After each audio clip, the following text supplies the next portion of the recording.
अस्सलामु अलैकुम रहमतुल्लाह।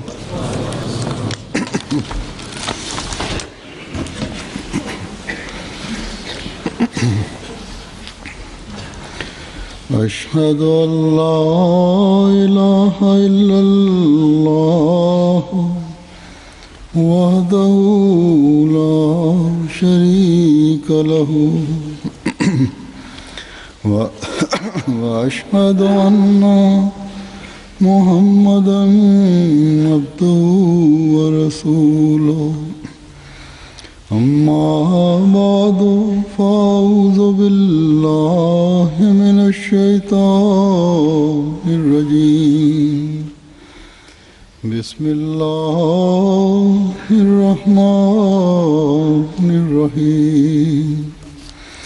अल्हम्दुलिल्लाहि रब्बिल आलमीन अर्रहमानिर रहीम मालिकि यौमिद्दीन। इय्याका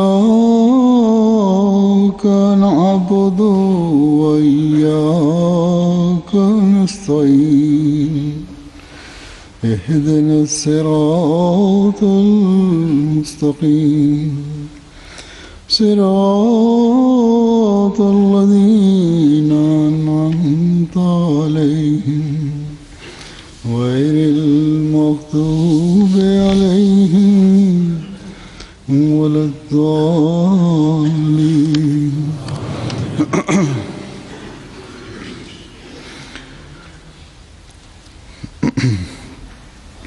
आज मैं अॼु मां हज़रत मसीह मऊद अलैहिस्सलातु वस्सलाम जे असहाबनि जूं कुझु रिवायतूं पेश कंदुसि। पहिरियां बि कुझु भेरा ही रिवायतूं पेश करे चुको आहियां ऐं कोशिशि इहा ई आहे त ही ॿीहर वरजायूं न वञनि ऐं नवनि असहाबनि जूं रिवायतूं साम्हूं अचनि। जेको असहाबनि जो रिवायतुनि जो रजिस्टर आहे उन मां मूं वरितियूं आहिनि त जीअं तव्हांखे पतो पए त उन ज़माने में असहाबनि उन्हनि माण्हुनि जन हज़रत मसीह मऊद अलैहिस्सलातु वस्सलाम जे हथ ते बैत कई कहिड़ी तरह हज़रत मसीह मऊद अलैहिस्सलातु वस्सलाम खे ॾिठऊं, हुज़ूर ते उन्हनि जा कहिड़ा तासुरात हुआ। मुख़्तलिफ़ रंग में हर हिकु जूं रिवायतूं आहिनि। हज़रत ख़लीफ़तुल मसीह राबे रहमहुल्लाह ताला हिननि रिवायतुनि जो हिकिड़ो सिलसिलो पंहिंजे ख़ुतबनि ऐं ख़िताबनि में शुरू कयो हुयो।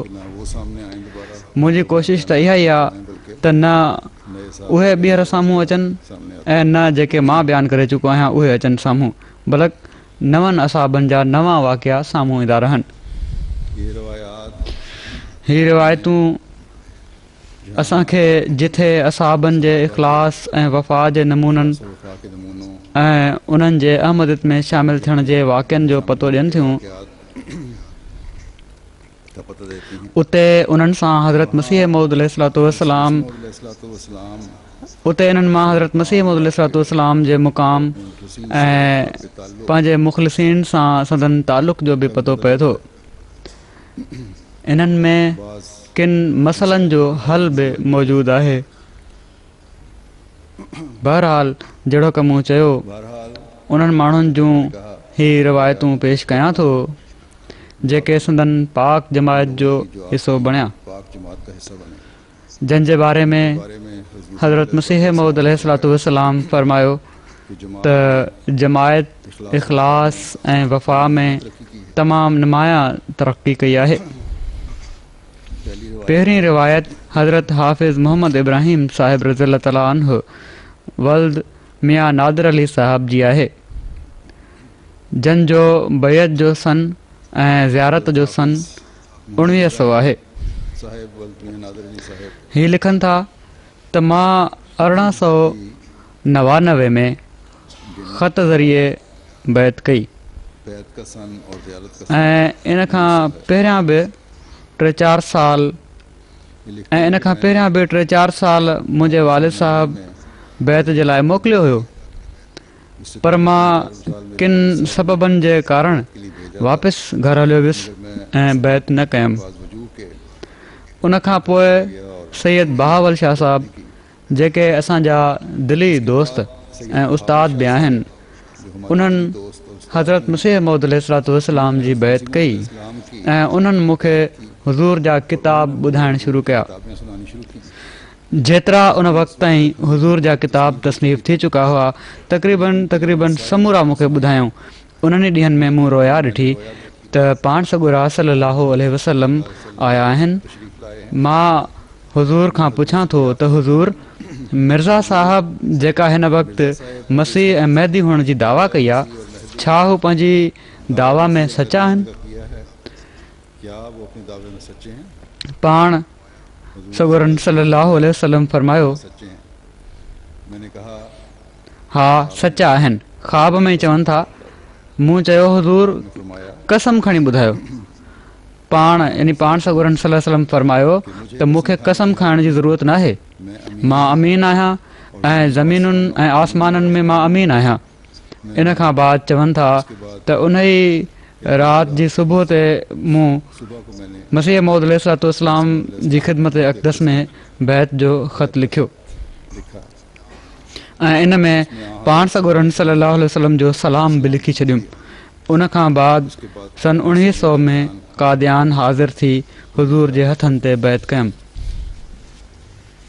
हज़रत मास्टर ख़लीलुर रहमान साहिबु हिननि जी बैत जो सन 1896 आहे।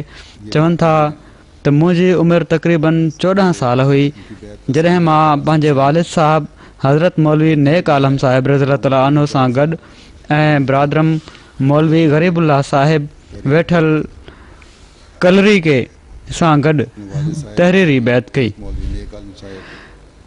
ऐं 1898 में शुरू डिसंबर खां जलसे सालियाने ताईं मां हुज़ूर जी ख़िदमत में हाज़िर रहियुसि।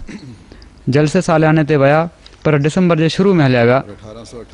पोइ ई रिवायत कनि था त हज़रत मसीह मौद अलैहिस्सलाम जॾहिं करमदीन भीं वारे केस जे सिलसिले में जेहलम आया त हुज़ूर जरीउल्लाह जी ख़िदमत में हाज़िर रहियुसि।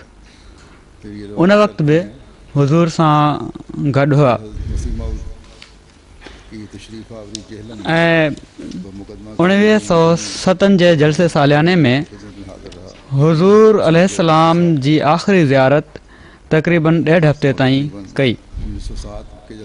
अॻिते बयानु कनि था त हज़रत जरीउल्लाह जी पहिरीं ज़ियारत में 5 वक़्त निमाज़ुनि में राकिम हुज़ूर अलैहिस्सलाम जे 1 नंबर खॿे या 2 नंबर खॿे पहिरीं सिफ़ में रहंदो हुयो, यानी साॼे या खाॿे बीहंदो हुयो।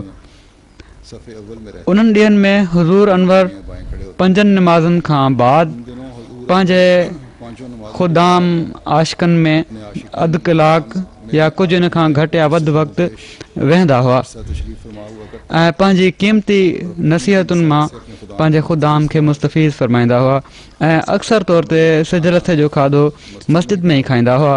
ख़ुसूसन सुबुह जी निमाज़ ऐं सिज लथे जी निमाज़ खां बाद इशा ताईं सुम्हणी ताईं पंहिंजे आशिक़नि ऐं फ़िदाइनि खे रोज़ानो वाज़ ऐं तालीम मां इस्तिफ़ादो फ़रमाईंदा हुआ। उन्हनि ॾींहंनि में ख़ाकसार खे रोज़ानो हुज़ूर अलैहिस्सलाम जे हथनि पेरनि खे ज़ोर ॾियण जो अक्सर मौक़ो मिलंदो हुयो, छो त मुंहिंजी उमिरि उन वक़्तु नंढी हुई। तंहिं करे हुज़ूर अलैहिस्सलाम जे अदब ऐं शर्म ऐं नबियुनि वारे रोब जे करे ख़ाकसार न त का ॻाल्हि हुज़ूर जी ख़िदमत में अर्ज़ु कई ऐं न कॾहिं राकिम खे का ॻाल्हि करण जी ज़रूरत थी। हुज़ूर अलैहिस्सलाम जी समूरी ॻाल्हि ॿोल तमामु हमदर्दी वारी ऐं तमामु शफ़क़त वारी ऐं तमामु घणी तरबियत वारी हुई, पर ख़ुदा ताला जे ॾिनल नबियुनि वारे रोब जे करे हिन नाचीज़ खे कॾहिं बि कुझु अर्ज़ु करण जी ज़रूरत न थी। हीउ मुंहिंजो पंहिंजो ई क़सूर हुयो। मां कॾहिं बि का गुज़ारिश न कई ऐं समूरी फ़रहत ऐं ख़ुशी हुज़ूर जूं पाक ॻाल्हियूं अदब ऐं ग़ौर सां ॿुधण में ई महसूसु कंदो हुउसि। हिकिड़े ॾींहुं हुज़ूर अलैहिस्सलाम सरदार फज़ल हक़ साहिब मरहूम अहमदी रज़ियल्लाहु ताला अन्हु अॻूणे सुंदर सिंह दफ़ेदार जे बारे में फरमायो की निस्बत फरमाया त जेकॾहिं कंहिं शख़्स किसी शख्स ने पाण सॻोरन सल्लल्लाहु अलैहि वसल्लम जे असहाबी जी ज़ियारत करणी आहे त हू सरदार साहब खे ॾिसी वठे। हिननि दुनिया जी दौलत खे लत हणी इस्लाम जूं रुखियूं मानियूं क़बूल कयूं आहिनि। पोइ लिखनि था त मीर मुंशी मिर्ज़ा जलालुद्दीन साहिब अहमदी मरहूम मुंहिंजा सॻा पुफड़ हुआ ऐं हुज़ूर मेरे हकीकी फूफे अंजाम आथम किताब में और हुजूर ने दर्ज कयल लिस्ट में असाबनि 313 असाबनि में मौसूफ़ जो नालो सभिनी खां पहिरें नंबर ते रखियो आहे। उन्हनि जे ई सोहबत जे साहिब मरहूम फैज़ सां ऐं सैयद ग़ुलाम शाह साहिब मरहूम अहमदी वेठल नौरंग तालको खारियां ऐं मौलवी बुरहानुद्दीन साहिब रज़ी अल्लाह अन्हु मरहूम अहमदी जहलम जे फैज़ सोहबत सां अहमद जी नेमत राकिम ऐं उन जे वालिद खे मिली आहे। सोबत से अहमदियत की नेमत सैयद साहिब मौसूफ़ रज़ी अल्लाह अन्हु ऐं मौलवी साहिब मौसूफ़ मुंहिंजे वालिद माजिद मरहूम जा उस्ताद बि हुआ। मिर्ज़ा मोहम्मद अशरफ साहिब पेंशनर साहिब मुहाजिर अगुणा मुहासिब सदर अंजुमन अहमदिया कादियान मुंहिंजा सॻा पुफाट हुआ। पेंशनर उन्हनि ॾींहंनि में हज़रत जरीउल्लाह फी हुलल अंबिया जी ख़िदमत में कंहिं माण्हू अर्ज़ु कयो मेरे हकीकी फूफी ज़ात हुज़ूर अनवर मतबा खाने में कॾहिं कॾहिं ईंदा हुआ। हुज़ूर अनवर मतबा खाने में कॾहिं कॾहिं ईंदा कयो। उन जे जवाब में हुज़ूर फरमायो त तव्हां मूंखे माफ़ रखो, मां उते नथो अची सघां छो त उते लाया करें। चिल्म पई हूंदी आहे जवाब में हुजूर ने फरमाया ऐं मां चिल्म खे ॾिसी मथे खां वठी पेरनि ताईं शर्म में ॿुॾी थो वञा, पर मां को देखकर सर हुको छिकण वारनि खे चिल्म पीअण वारनि खे दिलि सां ख़राबु नथो सम्झां। पोइ फरमायाऊं त के माण्हू बैत वास्ते मूं वटि ईंदा आहिनि ऐं उन्हनि जी ॾाढी उस्तरे सां कुड़ियल हूंदी आहे ऐं उन्हनि जे वात मां शराब जी धप ईंदी आहे, उन्हनि खे बि दिलि सां ख़राबु नथो सम्झां छो त मुंहिंजो ईमान आहे त जेकॾहिं हू मूं वटि रहंदा या तमामु घणो मूं वटि ईंदा त ख़ुदा ताला उन्हनि खे ज़रूरु मुतक़ी ऐं पाक साफ़ करे छॾींदो। फिर एक रिवायत है हाफिज़ वरी हिकिड़ी रिवायत आहे हज़रत हाफ़िज़ ग़ुलाम रसूल साहिब वज़ीराबादी वल्द हाफ़िज़ मोहम्मद हुसैन साहिब वेठल वज़ीराबाद गुजरांवाला जी की है। जन जी बैत 1897 जी आहे।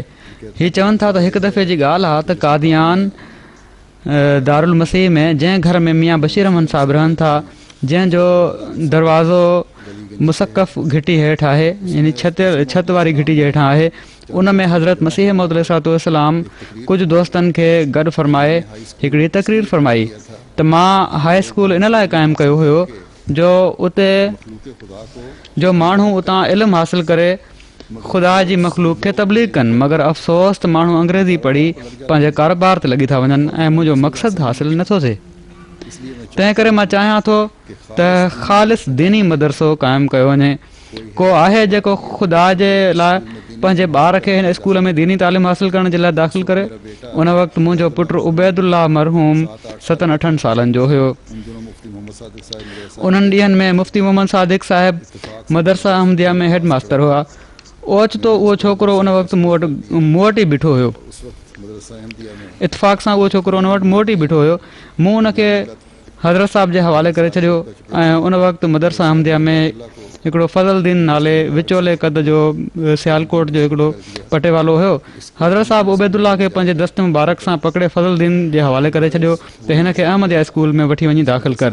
मक़सदु त उहो ई उबैदुल्ला उन मदरसा अहमदिया में मौलवी फ़ाज़िल थी हज़रत ख़लीफ़ुल मसीह सानी जे अहद में मॉरिशस मोकिलियो वियो, जेको 7 साल तबलीग करे वासिल बिल्लाह थी वियो ऐं ख़लीफ़ा सानी जी मुबारक ज़बान सां हिंदुस्तान जे पहिरें शहीद जो ख़िताब हासिलु कयईं। हज़रत मौलवी उबैदुल्ला साहिब मॉरिशस में मुबलिग हुआ, उते उन्हनि जी वफ़ात थी, उते उन्हनि जी तदफ़ीन थी। हीअ उन्हनि जी ॻाल्हि आहे जेके उन्हनि जा वालिद साहिब करे रहिया आहिनि। पोइ चवनि था त हिकु भेरे जी ॻाल्हि आहे त ॿुधो वियो त अॼु गुरदासपुर में करमदीन भीं वारे जे केस जी तारीख़ आहे, उते हज़रत साहिब विया आहिनि ऐं हीअ बि ॿुधो वियो त जेको माल असांजे घरु हुयो उहो समूरो ख़र्च थी वियो आहे। मूं ही ॿुधी गुरदासपुर मां ही ॿुधी पहुतुसि। हुज़ूर सुबुह जी नमाज़ खां पोइ लेटिया पिया हुआ ऐं हिकिड़ो माण्हू ज़ोर ॾेई रहियो हुयो। मां बि वेंदे ई हुज़ूर खे ज़ोर ॾियणु शुरू करे ॾिना, छो त उन्हनि ॾींहंनि में ताक़तवर हुयुसि ऐं हमेशह खां पंहिंजे अॻुणनि उस्तादनि जी ख़िदमत जो शर्फ़ हासिलु हुयो ऐं मूंखे बि हथनि सां ज़ोर ॾियण जी आदत हुई। मां ओड़ी तरह ई ज़ोर ॾियणु शुरू करे ॾिना। हज़रत मसीह मौद अलैहिस्सलाम खे मुंहिंजा ज़ोर ॾियणु महसूसु थिया। फ़ौरन चहिरे तां चादर परे करे मूं ॾांहुं ॾिसी हिननि लफ़्ज़नि में इरशाद फ़रमायाऊं, हाफ़िज़ साहब तव्हां राज़ी आहियो, ख़ुशि आहियो, कॾहिं आया आहियो? मूं अर्ज़ु कयो, हुज़ूर हाणे ई आयो आहियां। मगर लिखनि था त जेका ॻाल्हि ॿुधाइण वारी आहे ऐं जंहिंजी ख़ुशी मुंहिंजी दिलि में अॼु ताईं आहे उहा हीअ आहे त मूं अर्ज़ु कयो त हुज़ूर मूंखे सुञाणो था? फ़रमायाऊं, छा हाफ़िज़ साहब मां तव्हांखे बि नथो सुञाणां? हीअ लफ़्ज़ ॿुधंदे ई ख़ुशीअ विचां मुंहिंजा ॻोढ़ा निकिरी आया, छो त हुज़ूर फ़रमायो हुयो त जेको मूंखे सुञाणे थो ऐं जंहिंखे मां सुञाणां थो उहो ताउन खां महफ़ूज़ रहंदो। पोइ चवनि था त हाल चाल पुछण जूं ॻाल्हियूं थींदियूं रहियूं। थोरी देरि खां पोइ कुझु ॿिया माण्हू बि गॾु थी विया ऐं ॻाल्हियुनि जे सिलसिले में ओचितो ई ज़िक्र अची वियो त चौधरी हाकिम अली साहिब पनियारी ॻाल्हि करे छॾी त हुज़ूर अॼु जुमो आहे। चौधरी हाकिम अली साहिब नौ पनियार जा हुआ त हुज़ूर अॼु जुमो आहे ऐं मौलवी अब्दुल करीम साहिब न आहिनि आया त जुमो केरु पढ़ाईंदो? त हुज़ूर बिना कंहिं तामुल जे फ़रमायो त हीअ असांजा हाफ़िज़ साहिब जेके आहिनि वज़ीराबादी ही पढ़ाईंदा। ही उन्हनि जी ॻाल्हि आहे। मां ही ॿुधी कुझु ॻाल्हाए न सघियुसि, अहिड़ो मरूब थी वियुसि जो इन ख़्याल सां त मां हिन मामूर ख़ुदा जे साम्हूं गुनाहगार माण्हू आहियां, छा कंदुसि ऐं कीअं बीहंदुसि। ऐं पोइ दिलि में ख़्यालु आयो त ख़ैरु अञा जुमे जो वक़्तु परे आहे, शायदि ॿियो को शख़्स तजवीज़ थी वञे, शायदि कंहिं ॿिए माण्हू खे चवनि। आख़िर जुमे जो टाइम अची वियो ऐं सिफ़ूं ॿधी निमाज़ी वेही रहिया। मां हिकिड़ी सिफ़ में डिॼंदे उत्तर पासे वेही रहियुसि। आख़िर अज़ान थी वई। हज़रत साहिबु फ़रमायो त हाफ़िज़ साहिब किथे आहिनि? आख़िर कंहिं शख़्स मूंखे हुज़ूर जे अॻियां हाज़िर करे छॾियो। मां हुज़ूर जे कन मुबारक जे वेझो थी आहिस्ते आवाज़ में अर्ज़ु कयो, हुज़ूर मां गुनाहगार आहियां, मूंखे ज़रूरत न आहे त मां हुज़ूर जे अॻियां बीही कुझु बयानु करे सघां। हज़रत मसीह मौद अलैहिस्सलाम फ़रमायो, न तव्हां अॻिते थियो, मां तव्हांजे लाइ दुआ कंदुसि ॼण त मूंखे मुसले ते बीहारे छॾियऊं। आख़िर मां ख़ुदा ते तवकुल करे ख़ुतबो शुरू कयो ऐं सूरह फुरक़ान जी तबारक लज़ी नज़ल अल फुरक़ान अला अब्दिही लियकून लिल आलमीन नज़ीरा जूं कुझु आयतूं पढ़ियमि ऐं जेका कुझु ख़ुदा तौफ़ीक़ ॾिनी ॿुधायमि। मां उन वक़्तु ॾिसी रहियो हुयुसि त हुज़ूर अलैहिस्सलाम मुंहिंजे लाइ दुआ फ़रमाए रहिया आहिनि ऐं मुंहिंजो सीनो खुलंदो वियो। उन ॾींहं खां अॼु ताईं अलाह ताला जे फज़ल सां कॾहिं बि कंहिं बहस में या तक़रीर में कॾहिं बि न आहियां हिबकियो। अल्हम्दुलिल्लाह अला ज़ालिक। मां इन ई जो नतीजो सम्झां थो जो जॾहिं मां नवंबर 1933 में हिजरत करे आयो आहियां त मूंखे मस्जिद अक़सा जी इमामत जी ख़िदमत मुंहिंजे हवाले थी। पोइ ही पंहिंजो हिकिड़ो वाक़ियो लिखनि था त हिकु भेरे जी ॻाल्हि आहे त मां कादियान पहुची पंहिंजे केसनि जी ॻाल्हि कई त मुख़ालिफ़नि कूड़ा केस करे ऐं कूड़ा कसम खाई मुंहिंजो घरु खसे वरितो आहे। हुज़ूर फ़रमायो, हाफ़िज़ साहिब माण्हू छोकिरनि जी शादी ऐं तोहरनि ते घर बर्बादु करे छॾींदा आहिनि। तव्हांजो घरु जेकॾहिं ख़ुदा जे लाइ वियो आहे त वञणु ॾियो, अलाह ताला तव्हांखे ॿियो इन खां बहितर ॾेई छॾींदो। चवनि था अलाह ताला जो कसम ही पाक लफ़्ज़ ॿुधंदे ई मुंहिंजी दिलि मां उहो ख़्यालु हलियो वियो त मुंहिंजो घरु खसिजी वियो आहे। ऐं पोइ चवनि था त अलाह ताला मूंखे उन मुक़दस वस्ती कादियान में जॻह ॾिनी ऐं घरु उन खां केतिरा ई दर्जा बहितर ॾिनो ऐं घरवारी बि ॾिनई, औलाद बि ॾिनई। पोइ लिखनि था त इन ज़िम्न में हिकिड़ी ॿी ॻाल्हि बि यादि आई आहे, लिखी थो छॾियां त शायदि को सईद फितरत फ़ाइदो वठे। उहा हीअ आहे त हज़रत मसीह मौद अलैहिस्सलाम जी वफ़ात खां बाद हिकिड़े ॾींहुं मस्जिद मुबारक में ख़्वाजा कमालुद्दीन साहिबु चयो, मदरसा अहमदिया में जेके माण्हू पढ़नि था उहे मुल्ला बणिजंदा, उहे छा था करे सघनि। वॾे फ़ख्र सां ख़्वाजा साहिबु चयो त तबलीग करणु असांजो यानी ख़्वाजा साहिबु जहिड़नि माण्हुनि जो कमु आहे। पोइ चवनि था त उन्हनि चयो त मदरसा अहमदिया खे ख़तमु करे छॾणु घुरिजे। लिखनि था त उन वक़्तु हज़रत महमूद उलुल अज़म ख़लीफ़ुल मसीह सानी मिर्ज़ा महमूद अहमद वेठा हुआ। उहे उथी बीठा। ख़लीफ़ा अव्वल जे ज़माने जी ॻाल्हि आहे ऐं पंहिंजी इन उलुल अज़मी जो इज़हार फ़रमायाऊं त इन स्कूल खे यानी मदरसा अहमदिया खे हज़रत मसीह मऊद अलैहिस्सलातु वस्सलाम क़ाइमु फ़रमायो आहे। हीउ जारी रहंदो ऐं इनशा अल्लाह इन में उलमा पैदा थींदा ऐं तबलीग हक़ कंदा। हीउ ॿुधंदे ई ख़्वाजा साहिब त वाइड़ा थी विया ऐं मां उन वक़्तु हीउ सोचींदो हुयुसि त ख़्वाजा साहिब खे यकीन थी वियो आहे त असीं पंहिंजे मतिलब में कामयाबु न थी सघंदासीं ऐं ॾिसण वारा हाणे ॼाणनि था त उन ई स्कूल जा तालीम याफ़्ता फ़ुज़ला दुनिया में तबलीग अहमदियत करे रहिया आहिनि। जेके चवंदा हुआ त मसीह मौत जी ॻाल्हि करणु सुम्हे क़ातिल आहे यानी उन्हनि जे हक़ में सुम्हे क़ातिल साबित थियो। लिखनि था त हिकिड़े ॾींहं जी ॻाल्हि आहे त हज़रत मसीह मऊद अलैहिस्सलाम सैर लाइ निकिता त ख़ाकसार ऐं कुझु ॿिया माण्हू बि साण हुआ। उन्हनि मां हिकिड़ो शख़्स मिस्त्री निज़ामुद्दीन साहिबु अॻूणो सेक्रेटरी जमायत अहमदिया सियालकोट बि हुयो जेको अञा ताईं ख़ुदा ताला जे फज़ल सां जेके ज़िंदा आहिनि। उन्हनि मूंखे चयो त हज़रत साहिबु तव्हां सां वॾी शफ़क़त सां पेश था अचनि तंहिं करे हीअ अर्ज़ु त पहिरियां तफ़सीर त कुझु साक़तुल एतबार थी विया आहिनि यानी पहिरियां तफ़सीर हाणे ख़ामोश आहिनि एतिरो घणो वाज़े न आहिनि ऐं नए ज़माने जे लिहाज़ खां बि न आहिनि त हाणे क़ुर शरीफ़ जो मुकमिल तफ़सीर हुज़ूर लिखनि। हज़रत मसीह मऊद अलैहिस्सलाम जी ख़िदमत में दरख़्वास्त कयो त पहिरियनि तफ़सीरनि जो ज़मानो त हाणे गुज़री वियो आहे। हुज़ूर पंहिंजो मुकमिल तफ़सीर लिखनि जीअं त मूं हुज़ूर जी ख़िदमत में अर्ज़ु कयो त हुज़ूर फ़रमायो त हाफ़िज़ साहिबु जेके मुंहिंजे रस्ते में बयान जोॻियूं आयतूं ऐं तफ़सीर जोॻियूं आयतूं आयूं मौजूदा ज़माने जे लाइ आयूं आहिनि उहे मां लिखी छॾियूं आहिनि। जेकॾहिं मां या असां मुकमल तफ़सीर लिखूं त मुमकिन आहे त अचण वारे ज़माने में ॿिया केतिरा ई मोतरिज़ पैदा थी वञनि त अलाह ताला हिननि मोतरिज़ीन जे जवाब जे लाइ को ॿियो बानो पंहिंजे तरफ़ां बीहारे छॾे। मां ही जवाबु ॿुधी ख़ामोश थी वियुसि ऐं मिस्त्री निज़ामुद्दीन साहिब बि ॿुधी रहिया हुआ उहे बि ख़ामोश थी विया। उन्हनि फ़रमायो त आईंदा ज़माने सां गॾु गॾु क़ुर शरीफ़ जा तफ़सीर बि ईंदा रहंदा। वरी हिकिड़ी रिवायत ख़ान साहिब मुंशी बरकत अली साहिब रज़ियल्लाहु ताला अन्हु वल्द मोहम्मद फाज़िल साहिब जी आहे। हीअ director general Indian medical service जा मुलाज़िम हुआ। हीअ कादियान में नाज़िर बैतुल माल बि रहिया आहिनि। 1901 में हिननि बैत कई हुई ऐं 1901 में ई हज़रत मसीह मऊद अलैहिस्सलाम जी ज़ियारत कयऊं।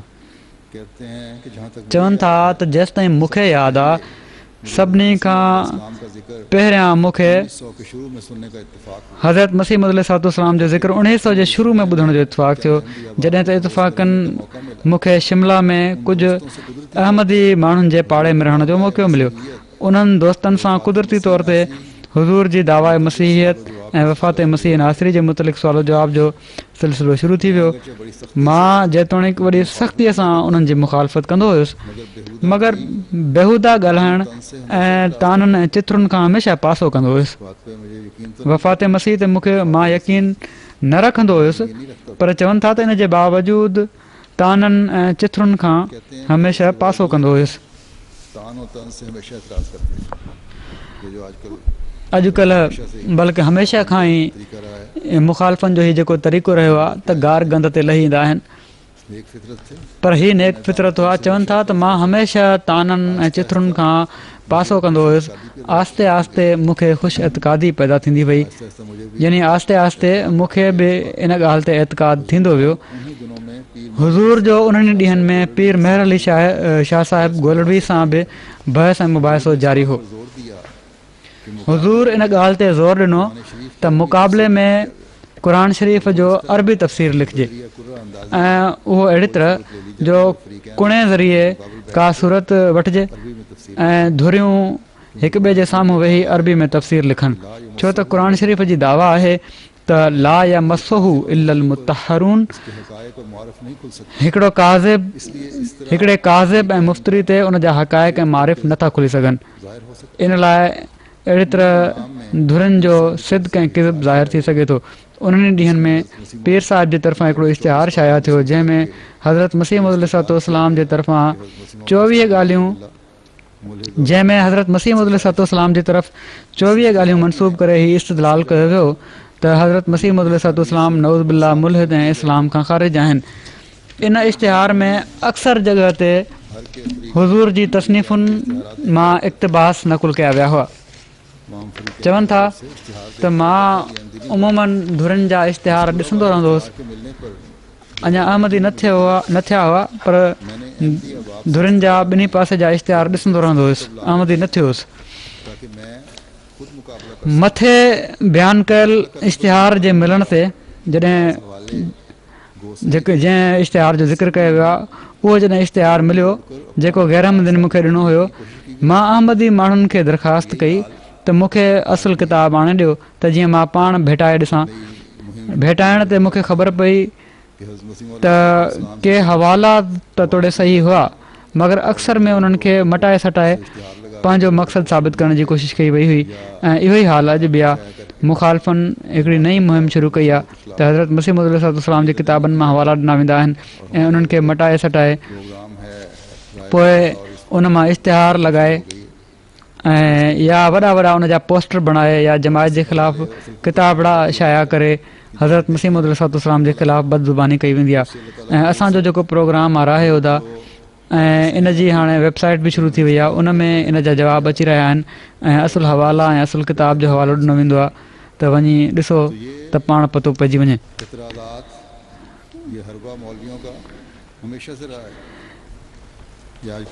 इन सां बि हाणे के अहिड़ा माण्हू जन अहिड़ी तरह जाइज़ो वठणु शुरू कयो त अलाह ताला जे फज़ल सां इन जे नतीजे में बैतूं बि थी रहियूं आहिनि त हीअ एतिराज़ हरबो मौलवियुनि जो हमेशह खां रहियो आहे। हीअ अॼु का नई शइ न आहे। बाज़ दफ़ा माण्हू घबराए वेंदा आहिनि। अहिड़ी तरह जेके वेबसाइट शुरू थियूं आहिनि उन्हनि जा इंचार्ज आसिफ़ साहिब आहिनि, उहे चवणु लॻा त माण्हुनि तमामु घणी हण वठि करे ॾिनी आहे ऐं असांजा जवाब ओड़ी तरह वञनि कोन था पिया त मां उन्हनि खे इहो ई चयो हुयो त तव्हां कुझु देरि इंतज़ारु कयो, हीअ माण्हू पाण ई झग वांगुरु हेठि वेहिजी वेंदा ऐं इहो ई थियो। इन में जेका एतिराज़नि जी हण वठि हुई उन्हनि ते जॾहिं असांजे तरफ़ां जवाबनि जी ओड़ी तरह भरमार थी वई त आहिस्ते आहिस्ते ख़ामोश थी वेही रहिया। बल्कि उन्हनि पंहिंजूं जेके ॿियूं साइट्स आहिनि उन्हनि में हीउ पैगाम ॾियणु शुरू करे ॾिनो आहे त राहे उदा जी जेका वेबसाइट आहे उन ते को बि न वञे। इन में हीअ असांखे सही तरह एक्सेस नथा ॾियनि, हालांकि ख़ुदि उन्हनि वटि जवाब कोन्हनि छो त मायूस थी चुका आहिनि। इन लाइ ॿियनि खे बि झलनि पिया था। बहरहाल हमेशह खां इहो ई तरीक़ो रहियो आहे त चवनि था त मां जॾहिं किताब खोले हीउ ॾिठो त हवाला त ॾिनल हुया पर मटाए सटाए उन्हनि खे पेश कयो वियो हुयो। वरी अॻिते लिखनि था त पीर मेहर अली शाह साहिब जे मुक़ाबले में तफ़सीर नवेसी जे मंज़ूर न करण ते हुज़ूर एजाज़ुल मसीह रक़म फरमाई, किताब पंहिंजो एजाज़ुल मसीह लिखियो। उन में चैलेंज ॾिनऊं त पीर साहिब हेतिरे वक़्त जे अंदरि अंदरि हिन किताब जो जवाबु तहरीर कनि। पीर साहिब अरबी में त कुझु न लिखियो, तोड़े मूंखे बाद में मालूम थियो त उन्हनि उर्दू में हिकिड़ो किताबु लिखियो हुयो जेको बाद में बि सिरका साबित थियो, यानी उहो बि चोरी कयल साबित थियो। चवनि था त बहरहाल इन कशमकश में मुंहिंजी तबियत सिलसिला आलिया अहमदिया ॾांहुं वधीक लाड़ो खाई ईंदी वई ऐं मूं सोचियो त हदीसुनि जो त हिकिड़ो तमामु वॾो ज़ख़ीरो आहे जंहिं ते उबूर करणु मुश्किल आहे, मगर अहमदी दोस्त अक्सर क़ुर शरीफ़ जा हवाला ॾींदा रहंदा आहिनि। इन लाइ बहितर इहो थींदो त क़ुर शरीफ़ जो शुरू खां वठी आख़िर ताईं गौर सां मुतालियो कजे। जीअं त तोड़े मां अरबी न पियो ॼाणा मगर मां हिकिड़े ॿिए दोस्त सां रलिजी क़ुर शरीफ़ जो उर्दू तर्जुमो पढ़ियो ऐं उन जे मुताले मां मूंखे मालूम थियो त क़ुर शरीफ़ में 1 2 न 20 30 न बल्कि केतिरियूं आयतूं अहिड़ियूं आहिनि जिन मां वफ़ात मसीह जो इस्तदलाल करे सघिजे थो। वरी लिखनि था त 1901 जे शुरू में जॾहिं आदमशुमारी थियण वारी हुज़ूर हिकिड़ो इश्तिहार शाया फरमायो जंहिं में दर्ज हुयो त जेके माण्हू मूं ते दिलि में ईमान रखनि था तोड़े ज़ाहिरनि बैत न कई हुजनि उहे पंहिंजो पाण खे अहमदी लिखाए सघनि था। उन वक़्तु मूंखे एतिरे क़दुरु हुस्न ज़न थी वियो हुयो जो मां थोरो घणो चंदो बि ॾियणु लॻी पियुसि ऐं तोड़े मां बैत न कई हुई पर आदमशुमारी में पाण खे अहमदी लिखायमि। मूंखे ख़्वाब में हिकिड़े ॾींहुं हुज़ूर अलैहिस्सलाम जी ज़ियारत थी। तक़रीबन 4 वॻे जो टाइम हुयो। मूंखे ख़बर पई त हुज़ूर भर वारे कमरे में अहमदनि वटि आया आहिनि। जीअं त मां हुज़ूर सां शर्फ़ मुलाक़ात हासिलु करण जे लाइ उन कमरे में वियुसि ऐं वञी अस्सलामु अलैकुम अर्ज़ु कयुमि। हुज़ूर जवाबु ॾिनो वालेकुम सलाम ऐं ख़्वाब में फ़रमायाऊं त बरकत अली तूं असां ॾे कॾहिं ईंदे? मूं अर्ज़ु कयो हज़रत हाणे अची वेंदुसि। हुज़ूर ओॾी महिल खट ते वेठा हुआ। जिस्म जो मथियों हिसो मथियों धड़ उघाड़ो हुयो, मथे जा वार ड्रिघा हुआ ऐं उन वक़्त जे कुझु ॾींहंनि खां बाद मूं तहरीरी बैत करे वरिती। हीउ नज़ारो मूंखे अञा ताईं ईअं यादि आहे जीअं त जाॻंदड़ हालत में थियो हुजे। उन खां बाद जलसे सालाने जे मौक़े ते मां दारुल अमान में हाज़िर थी दस्ती बैत बि करे वरिती। उन वक़्तु मूं ॾिठो त हुज़ूर जी शबीह मुबारक बिल्कुलु ओड़ी हुई जीअं मां ख़्वाब में ॾिठी हुई। ऐं उन खां कुझु वक़्त खां बाद ओचितो मां महिमान खाने में आयल हुयुसि जंहिंमें हाणे हज़रत मिर्ज़ा बशीर अहमद साहिब M.A. इब्न हज़रत मसीह अलैहिस्सलाम रहनि था। मां हिकिड़ी खट ते वेठो हुयुसि ऐं साम्हूं छत ते ग़ालिबन कंहिं मथां जॻह ते हुज़ूर अची वेठा वेझी आया हुआ। वार खुलियल हुयनि ऐं मथियों धड़ उघाड़ो हुन। हीअ शिकिल ख़ुशूसियत सां मूंखे ओड़ी मालूम थी जेका मां ख़्वाब में ॾिसी चुको हुयुसि ऐं मूंखे मज़ीद यकीन थी वियो त हीउ ख़्वाब अलाह ताला मुंहिंजी हिदायत जे लाइ मूंखे ॾेखारियो आहे।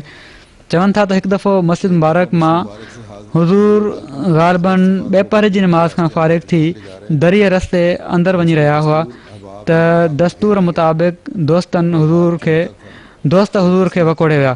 को हथु चुमे पियो, को जिस्म अतहर जिस्म खे हथु हणी उनखे चहिरे ऐं सीने ते पियो मले। मां बि उन्हनि में शामिल हुयुसि। एतिरे में मौलवी नूरुद्दीन साहिब ख़लीफ़तुल मसीह अव्वल वेझो खां लंघिया ऐं फ़रमाइण लॻा इख़लास घुरिजे इख़लास। मुंहिंजी दिलि शायदि ॾिनी त बेशक ज़ाहिर में अहिड़ियुनि शयुनि जो इज़हार करणु का शइ न आहे जेसिताईं हुन सां गॾु इख़लास न हुजे। सिर्फ़ु यानी चुमणु ऐं हथु हणणु का शइ न आहे जेसिताईं इख़लास न हुजे। इहो ई हज़रत ख़लीफ़तुल मसीह अव्वल उन्हनि खे सबक़ु ॾिनो। जीअं त उन वक़्त खां हमेशह मां इन कोशिश में रहियो आहियां त ख़ुदा जे फज़ुल सां इख़लास सां तालुक़ु क़ाइमु रहे। लिखनि था हिकु दफ़ो मस्जिद मुबारक में ॿेपर जी नमाज़ खां पोइ जॾहिं त हुज़ूर अलैहिस्सलाम मस्जिद में वेठा हुआ कंहिं अर्ज़ु कयो त 2-3 आर्या साहिब मुलाक़ात जी ख़्वाहिश रखनि था। हुज़ूर अलैहिस्सलाम उन्हनि खे अंदरि घुराए वरितो ऐं ॻाल्हि ॿोल शुरू थी वई। निजात जे मुतलिक़ ॻाल्हि अचण ते मूं ॾिठो त हुज़ूर जो रोब एतिरे क़दुरु ग़ालिबु हुयो जो आर्या दोस्त उहे खुली ॻाल्हाए बि न पिया सघनि। एसि ताईं जो उन्हनि बयानु कयो त निजात जे लाइ वैदनि खे मञणु ज़रूरी न आहे, बल्कि जेको सुठा कमु कंदो निजात हासिलु कंदो। लिखनि था त हिकु दफ़ो मस्जिद अक़सा में मूंखे जुमे जी नमाज़ पढ़ण जो इतफ़ाक़ थियो। नमाज़ हज़रत मौलवी नूरुद्दीन साहिब पढ़ाई। हज़रत मसीह अलैहिस्सलाम अची क़बर जे वेझो वेही रहिया। उते मस्जिद अक़सा में उन्हनि जे वालिद जी जेका क़बर आहे मां बि मौक़ियो हथु करे भरिसां वेही रहियुसि ऐं नमाज़ में हुज़ूर जी चुरपुर खे ॾिसंदो रहियुसि त हुज़ूर कहिड़ी तरह नमाज़ अदा फ़रमाइनि था। हुज़ूर क़याम में पंहिंजा हथ सीने जे मथां ॿधिया मगर आङुरियूं ठूठ ताईं न पियूं पहुचनि। हुज़ूर जो कंधु थोरो साॼे पासे निवड़ियल रहंदो हुयो। नमाज़ खां बाद ही मसइलो पेश थी वियो त छा जुमे जी नमाज़ सां गॾु टेपर जी नमाज़ बि शामिल थी सघे थी या न। जीअं त हुज़ूर जे इरशाद जे मुताबिक़ उन ॾींहुं टेपर जी नमाज़ जुमे सां रलाए पढ़ी वई। हुज़ूर जे आख़िरी ॾींहंनि में जमायत ख़ुदा ताला जे फज़ुल सां तरक़ी करे वई हुई ऐं 600-700 दोस्त जलसे सालाने ते ईंदा हुआ। उन वक़्त जा असहाब ही जमायत जी तरक़ी जूं ॻाल्हियूं करे रहिया आहिनि त 600-700 दोस्त जलसे ते ईंदा हुआ। लिखनि था त हिकु भेरो असांखे ॿुधायो वियो त हुज़ूर जी मंशा आहे त सभई दोस्त बाज़ार मां लंघनि त जीअं गैर अहमदी ऐं हिंदू वग़ैरह ख़ुदा जी वही खे पूरो थींदे मुशाहिदो करे वठनि त कहिड़ी तरह परे परे खां माण्हू असां ॾांहुं छिकजंदा पिया था अचनि। जीअं त ईअं ई कयो वियो ऐं अॼुकल्ह जे अहमदिन खे अलाह ताला जे फज़लनि ते केॾी न घणी हमद करणु घुरिजे। उन ज़माने जे बुज़ुर्गनि जा नसुल बि अॼु दुनिया में पखिड़ियल आहिनि ऐं ख़ुदि उन्हनि जा हिक जा नसुल बि 7 में पहुतल आहिनि ऐं इन खां अलावा जेके नवां शामिल थी रहिया आहिनि उहे त आहिनि ई। हज़रत मसीह मौद अलैहिस्सलाम छा फरमाए रहिया आहिनि त कादियान जी घेटियुनि में घुमो त जीअं इज़हार थिए त असीं केॾे न घणे अंग में थी विया आहियूं ऐं अॼु दुनिया ॼाणे थी ऐं अख़बारुनि में लिखियो वेंदो आहे, टेलीविज़न प्रोग्राम कया वेंदा आहिनि त जमायत अहमदिया कहिड़ी शइ आहे। इन लाइ अलाह ताला जो असां जेतिरो बि शुकुरु कयूं घटि आहे। वरी लिखनि था त उन वक़्तु हीउ आम दस्तूर हुयो त महिमान रवानगी खां अॻु हुज़ूर खां मोकल वठी वापसि वेंदा हुआ। जीअं त हिकु भेरो मां बि शाम महिल चिठी मोकिले इजाज़त घुरी। हुज़ूर जवाबनि इरशाद फरमायो त इजाज़त आहे, मगर सुबुह वेंदे मूंखे इतलाह ॾियो। हुकुम मुताबिक़ ॿिए सुबुह ते रवानो थियण खां अॻु इतलाह कयो वियो त हुज़ूर पंहिंजे सिर पाण रुख़सत करण जे लाइ आया। ॿिया बि केतिरा ई दोस्त गॾु हुआ। हुज़ूर अलैहिस्सलाम कची सड़क जे मोड़ ताईं असां सां गॾु विया। रस्ते में मुख़्तलिफ़ ॻाल्हियूं थींदी रहियूं। मूं ॾिठो त हुज़ूर तमामु इत्मिनान सां हली रहिया आहिनि ऐं बज़ाहिर तमामु मामूली चाल सां, मगर उहा बि दरअसल काफ़ी तेज़ हूंदी हुई। अक्सर ख़ुदाम खे कोशिशि करे साथ ॾियणो पवंदो हुयो। ॿार त ड्रोड़ी शामिल थींदा हुआ। वरी लिखनि था त ग़ालिबन 1900 में जॾहिं त बंगाल जी विर्छ जी वॾी ॻाल्हि पई हले, मां इन ॻाल्हि खे मद्देनज़र रखी हिकिड़ो मज़मून इंसानी हक़नि ते लिखियो। हुज़ूर अलैहिस्सलाम बग़ावत खे बिल्कुलु पसंदि न फ़रमाईंदा हुआ ऐं पंहिंजी जमायत खे बि वफ़ादार रहण जी हिदायत फ़रमाईंदा रहंदा हुआ। इन्हनि हुकुमनि जी रोशनी में मूं मज़मून लिखी हुज़ूर जी ख़िदमत में मोकिलियो त जेकॾहिं हुज़ूर अलैहिस्सलाम पसंदि फ़रमाइनि त हिन मज़मून खे अख़बार में इशात जे लाइ मोकिले छॾियूं, जीअं त इन खे हुज़ूर अल बदर में शाया कराए छॾियो। अॼुकल्ह जी हालतुनि में बि जेके किन मुल्कनि में आहिनि, हीअ यादि रखणु घुरिजे त बग़ावत खे हज़रत मसीह मौद अलैहिस्सलाम पसंदि नाहे फ़रमायो, बल्कि बग़ावत जे ख़िलाफ़ु जेको मज़मून आयो उनखे शाया फ़रमायाऊं। पोइ लिखनि था त हिकु दफ़ो सिजलत जी निमाज़ खां बाद हुज़ूर शाह नशीन ते वेठा हुआ। कंहिं दोस्त अर्ज़ु कयो त मुख़्तियार कार साहिब इलाइक़े जा जेके आहिनि सुबुह जो मुनारे जी अॾावत जे सिलसिले में जॻह ॾिसण जे लाइ अचनि पिया था। हुज़ूर अलैहिस्सलाम मिनारतुल मसीह ठहिराइणु चाहिनि पिया। उन जे ठहण खां पहिरियां जो वाक़ियो आहे, मगर कादियान जा हिंदू वग़ैरह इन जी मुखालफ़त करे रहिया हुआ ऐं उन्हनि सरकार में दरख़्वास्त ॾिनी हुई त मुनारो ठाहिण जी इजाज़त न ॾिनी वञे। हुज़ूर अलैहिस्सलाम मुख़्तियार कार जे अचण जे बारे में ॿुधी फ़रमायो त तमामु सुठो, असांजे दोस्तनि खे घुरिजे त उन्हनि जो मुनासिबु हिकिड़ो इस्तक़बाल कनि ऐं उन्हनि खे जॻह ॾेखारनि। जेके मुख़्तलिफ़ अहमदी माण्हू आहिनि उहे वञनि, चङी तरह उन मुख़्तियार कार जी आजियां कनि, उनखे उहा जॻह ॾेखारनि। पोइ फ़रमायाऊं त हीअ त अलाह ताला जे तरफ़ां मुक़दर आहे त मुनारो ज़रूरु तामीर थींदो, उनखे को बि रोके नथो सघे। ऐं पोइ अलाह ताला जे फज़ुल सां हीअ तामीर थियो। वरी लिखनि था त हुज़ूर अलैहिस्सलाम आम तौर ते महफ़िल में कीअं वेहंदा हुआ या कीअं हलंदा हुआ, पंधु कीअं कंदा हुआ, इन बारे में चवनि था त मूं हुज़ूर जी महफ़िल में ॾिठो आहे त हुज़ूर जूं अखियूं हेठि झुकियल हूंदियूं हुयूं ऐं तक़रीबन ईअं लॻंदियूं हुयूं ॼण त बंदि आहिनि। मगर जॾहिं बि हुज़ूर मूं ॾांहुं नज़र खणी ॾिसंदा हुआ त मां बर्दाश्त न करे सघंदो हुयुसि ऐं पंहिंजी नज़र हेठि करे वठंदो हुउमि। लिखनि था त ग़ालिबन आख़िरी ॾींहंनि जो वाक़ियो आहे त मां हज़रत ख़लीफ़तुल मसीह सानी साहिबज़ादा मिर्ज़ा बशीरुद्दीन महमूद अहमद साहिब जी मार्फत चिठी मोकिली ऐं मुलाक़ात जी ख़्वाहिश कयमि।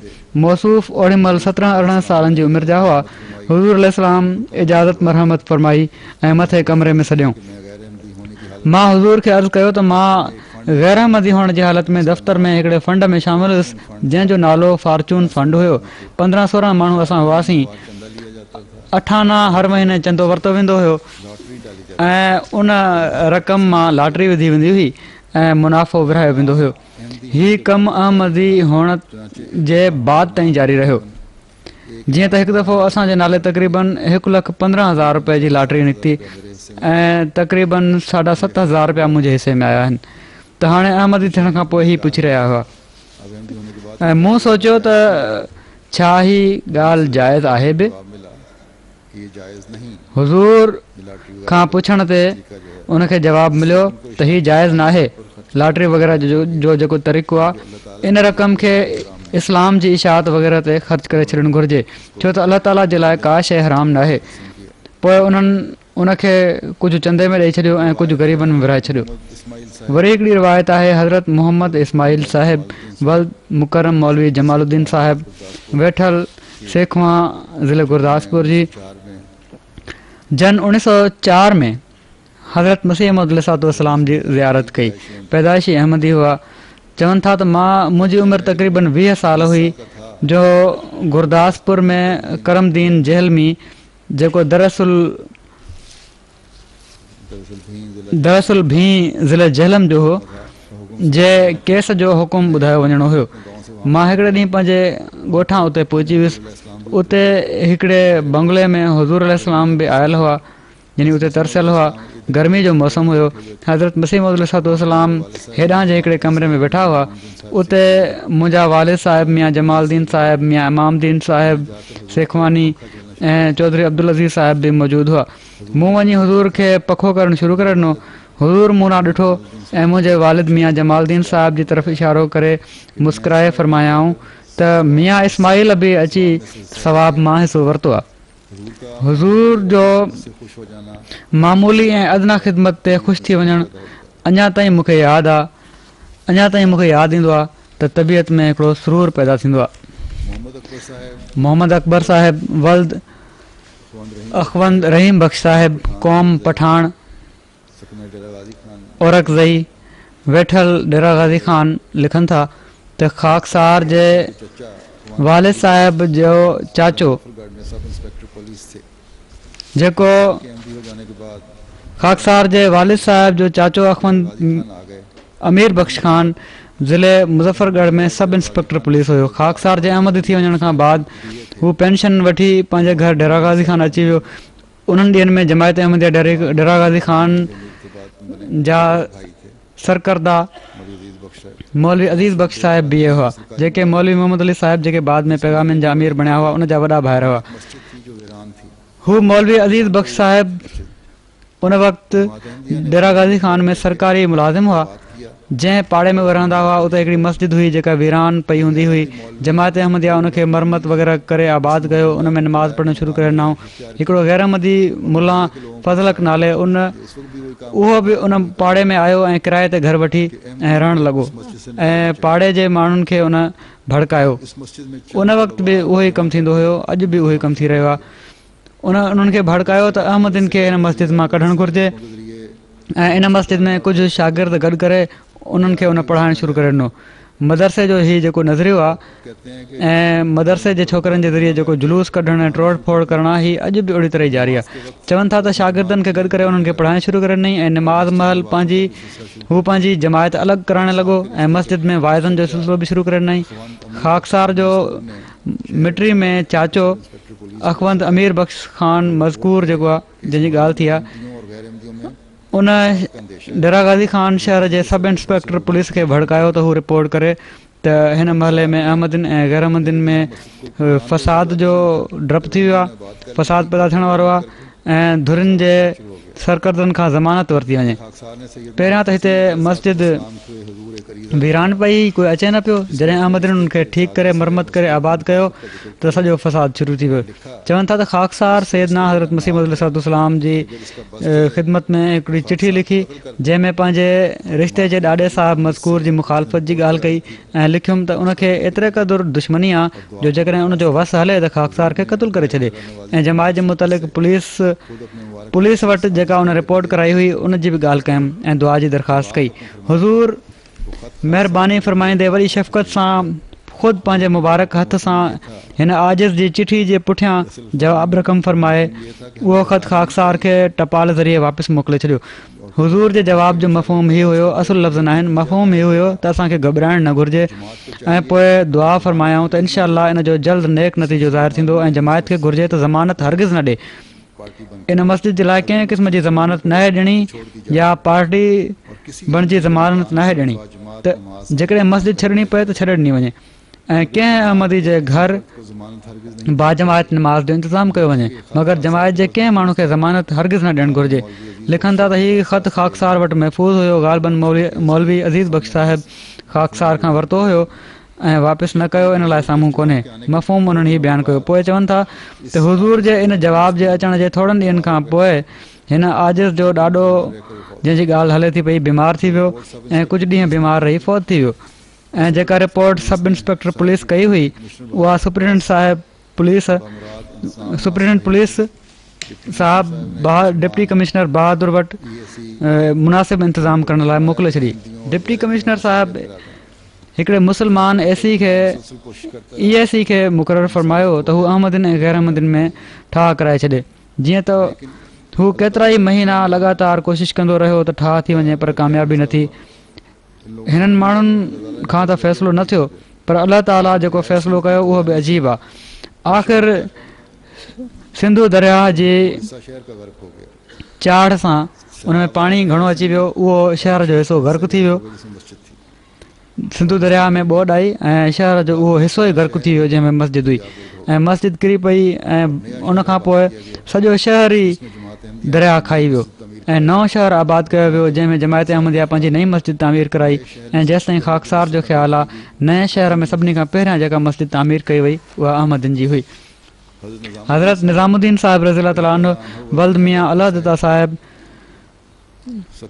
वेठल वछोकी तालको पसरूर ज़िलो सियालकोट लिखनि था त नवंबर 1964 जो वाक़ियो आहे जॾहिं हज़रत मसीह मौद अलैहिस्सलातु वस्सलाम सियालकोट आया हुआ। हीउ बानो बि हुज़ूर जी ज़ियारत जे लाइ हाज़िर थियो। ग़ालिबन बेपारी जी नमाज़ खां पोइ मस्जिद हकीम हिसामुद्दीन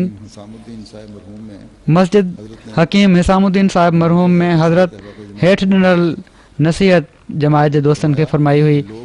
फ़रमायाऊं त जो माण्हू तव्हांखे जोश ॼाणाइण जे लाइ मूंखे गारियूं ॾींदा आहिनि, मगर तव्हांखे घुरिजे त गारियूं ॿुधी हरगिज़ जोश में न अचो ऐं जवाबनि गारियूं न ॾियो।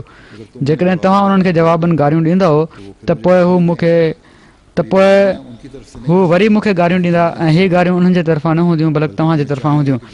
बल्कि तव्हांखे घुरिजे त गारियूं ॿुधी उन्हनि खे दुआऊं ॾियो ऐं उन्हनि सां मुहबत ऐं सुठो सलूक कयो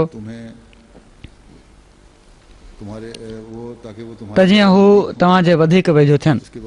उनखां बाद हुज़ूर अलैहिस्सलाम पाण सॻोरन सल्लल्लाहु अलैहि वसल्लम जे असहाबनि जो ज़िक्र फ़रमायो त जॾहिं काफ़र उन्हनि खे गारियूं ॾींदा हुआ ऐं क़िस्म क़िस्म जूं तकलीफ़ूं ॾींदा हुआ त हू उन जे बदिले में उन्हनि सां नेकी ऐं हमदर्दीअ जो वर्ताउ कंदा हुआ। ईअं करण सां केतिरा ई काफ़र उन्हनि जे सुहिणे वर्ताउ खे ॾिसी इस्लाम में दाख़िल थिया।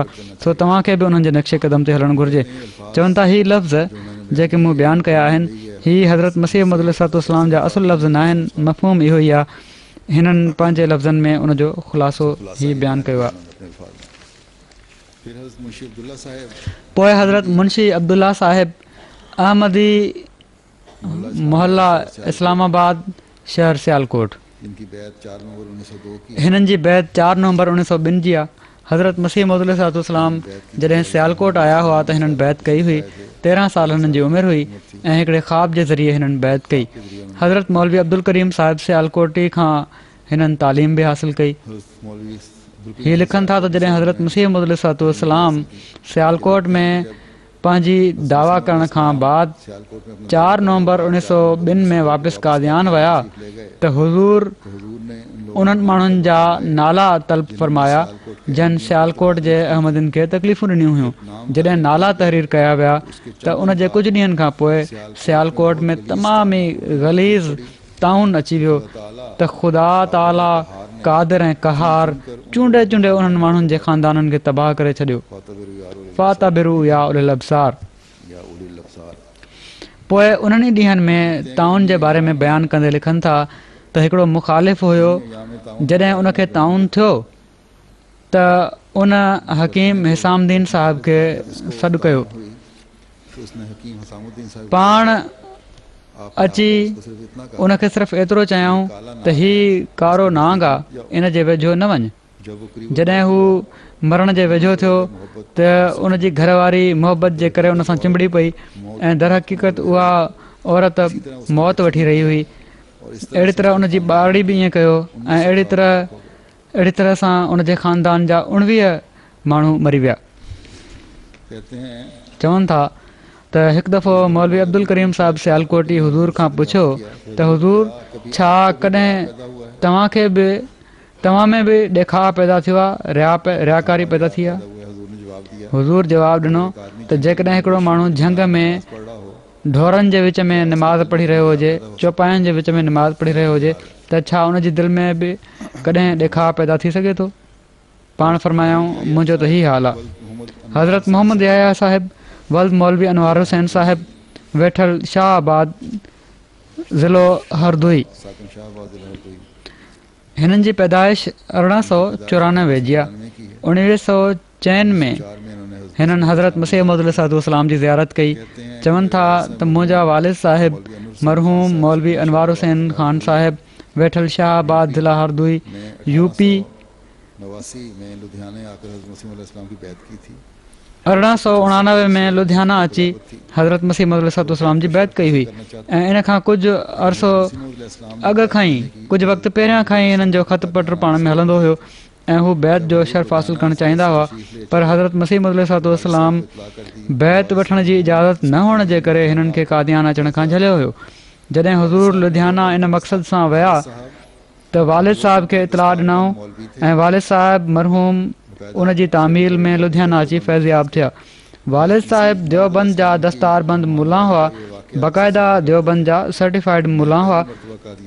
हज़रत मसीह मौद अलैहिस्सलाम जी महिमान नवाज़ी जो ही वाक़ियो अक्सर ॿुधाईंदा हुआ त मां पहिरियों भेरो कादियान दारुल अमान में 1892 में आयो हुउसि ऐं उन वक़्तु महिमान गोल कमरे में तरसंदा हुआ, मां बि उते ई तरसियो हुयुसि। हज़रत मसीह मौद अलैहिस्सलाम बि असां सां गॾु ई खाधो तनावुल फरमाईंदा हुआ ऐं खाधो खाईंदे खाईंदे उथी अंदरि हलिया वेंदा हुआ ऐं कॾहिं चटणी ऐं कॾहिं आचार खणी ईंदा हुआ जेको खेनि पसंदि हुयो, जेको खेनि पसंदि हूंदो। मक़सदु त खाधो पाण तमामु घटि खाईंदा हुआ ऐं महिमाननि जो ख़्यालु तमामु घणो रखंदा हुआ। मस्जिद अक़सा में निमाज़िन जी घणाई ॾिसी हिकु भेरो वालिद साहिब मरहूम फरमाइण लॻा, हीअ बात जी ॻाल्हि आहे, जॾहिं हिननि जा वालिद कादियान आया ऐं ॾिठूं त मस्जिद अक़सा निमाज़िन सां भरियल आहे त चवनि था त पहिरियों भेरो जॾहिं मां कादियान आयो हुयुसि त जुमे जे ॾींहुं निमाज़ महल हज़रत मसीह मौद अलैहिस्सलाम मस्जिद अक़सा विया।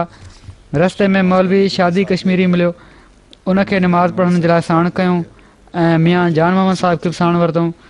अॻिते हली कंहिं ॿार जो जनाज़ो नज़र आयो त पाण जान मोहम्मद खे जनाज़े जी निमाज़ पढ़ण जे लाइ फरमायाऊं ऐं ख़ुदि उन्हनि जे पुठियां निमाज़ अदा फरमायाऊं।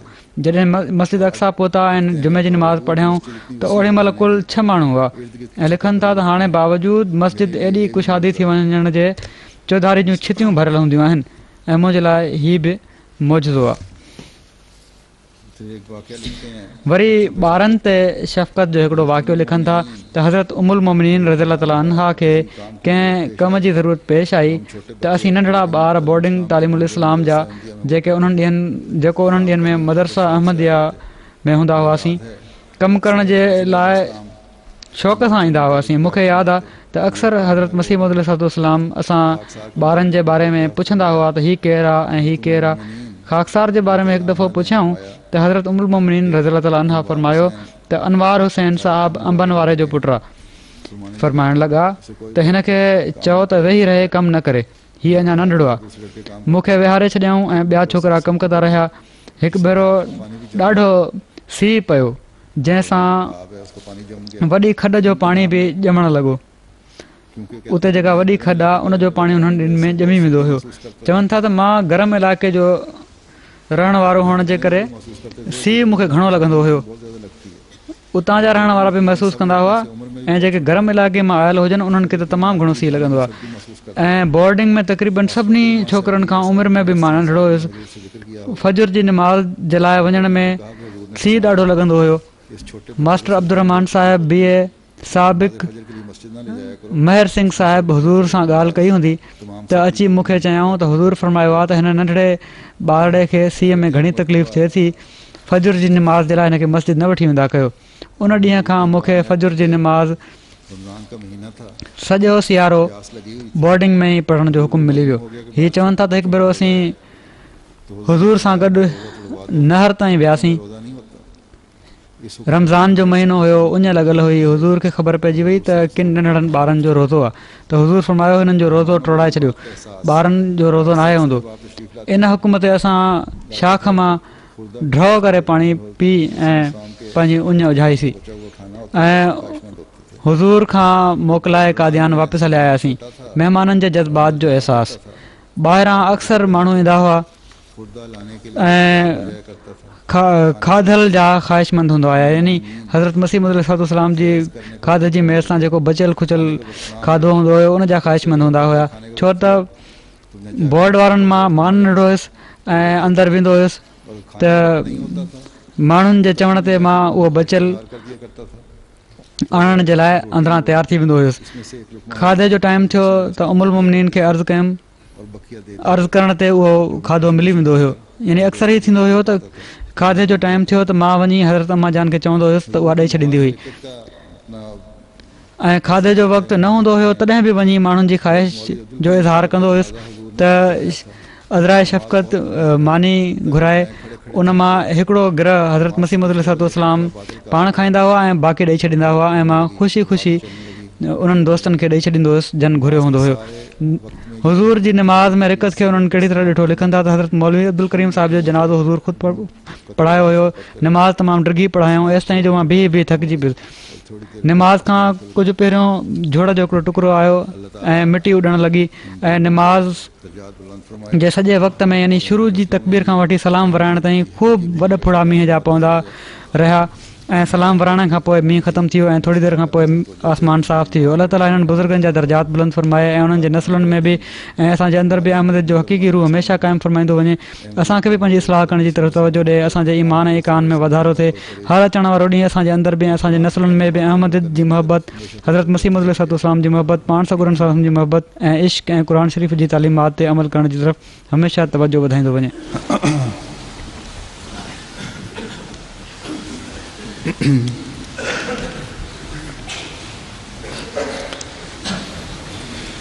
अल्हम्दुलिल्लाह नहमदुहु व नस्तईनुहु व नस्तगफिरुहु व नुमिनु बिही व नतवक्कलु अलैहि व नऊज़ु बिल्लाहि मिन शुरूरि अनफुसिना व मिन सय्यिआति अअमालिना।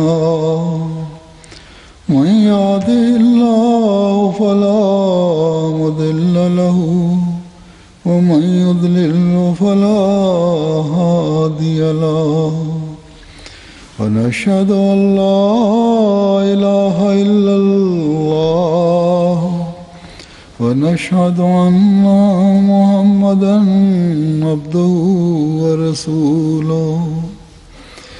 इबादल्लाह रहमकुमुल्लाह इन्नल्लाह यामुरु बिल अदलि वल इहसानि व ईताइ ज़िल क़ुर्बा व यन्हा अनिल फ़हशाइ वल मुनकरि वल बग़ि यइज़ुकुम लअल्लकुम तज़क्करून। उज़्कुरुल्लाह यज़्कुरकुम वदूहु यस्तजिब लकुम व लज़िक्रुल्लाहि अकबर।